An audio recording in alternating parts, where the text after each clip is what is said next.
அன்பு குழந்தைகளே, ஒரு இனிமையான கதை கேட்க ஆசையா? இப்போ நரி தாத்தாவின் ஞானக் கதைகள் பத்தி நாம கதை கேட்கப் போறோம். ஒரு அமைதியான காட்டுல, ஒரு பெரிய மரத்தடியில, ஒரு ஞானமுள்ள நரி தாத்தா இருந்தார்.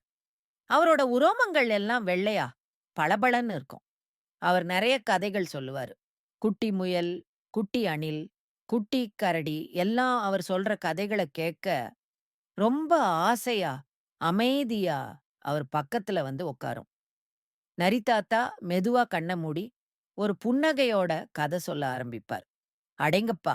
என்ன கதை சொல்லப் போறாரு?ன்னு குட்டி விலங்குகள் எல்லாம் ஆவலோட பாக்கும். ஒரு நாள் அவர் ஒரு தேனீயோட கதை சொல்ல ஆரம்பிச்சாரு. ஒரு குட்டித் தேனீ ரொம்ப சோம்பேறியா இருந்துச்சாம். தேன் சேகரிக்கவே போகாதுன்னு சொல்லும்போது, குட்டித் தேனீ சோகமா ஒரு பூ மேல உட்கார்ந்த மாரி இருந்துச்சு.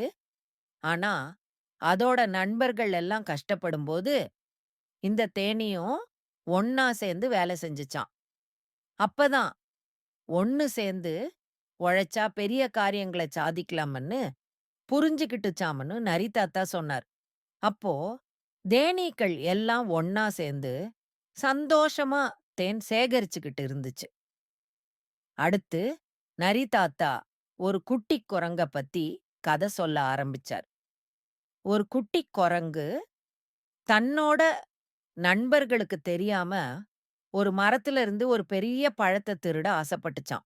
ன்னு சொல்லும்போதே, குரங்கு ஒண்ணு மெதுவா பழத்த திருட பாக்குற மாதிரி இருந்துச்சு. ஆனா, திருடுன பழம் கையிலிருந்து நழுவி கீழ விழுந்துடுச்சாம். அப்பதான் நம்ம நண்பர்களோட பகிர்ந்து சாப்பிட்டா, அதுதான் உண்மையான சந்தோஷம்னு அந்த குரங்கு புரிஞ்சுக்கிட்டுச்சாம்.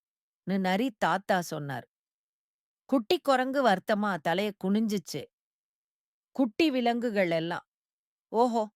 இதுதான் உண்மைன்னு புரிஞ்சுகிட்ட மாதிரி நரி தாத்தாவ பார்த்து சந்தோஷமா பார்த்தாங்க. நரி தாத்தா அவங்கள பார்த்து மெதுவா புன்னகைச்சார். மெதுவா சூரியன் மறைய ஆரம்பிச்சுச்சு. காடு முழுக்க ஒரு அமைதி வந்துச்சு. நரி தாத்தா, "சரி குட்டீஸ், நாளைக்கு மறுபடியும் சந்திப்போம்னு" சொல்ற மாரி பார்த்தாரு. குட்டி விலங்குகள் எல்லாம் புதுசா நெறைய விஷயங்கள தெரிஞ்சுக்கிட்ட சந்தோஷத்துல மெதுவா அவங்கவங்க வீட்டுக்கு போனாங்க. இனிமையா தூங்குங்க செல்லங்களே!